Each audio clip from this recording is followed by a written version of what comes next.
О, фак! Черна линейка. Застреляй я. Покемон се играла с мен.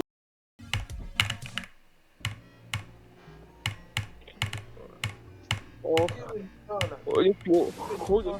Защо линейката е грешният свят? Между другото, не знам дали това знаете, обаче има история относно черните линейки.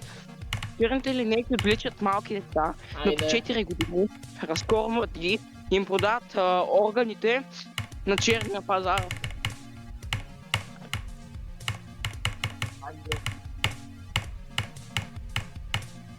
Да.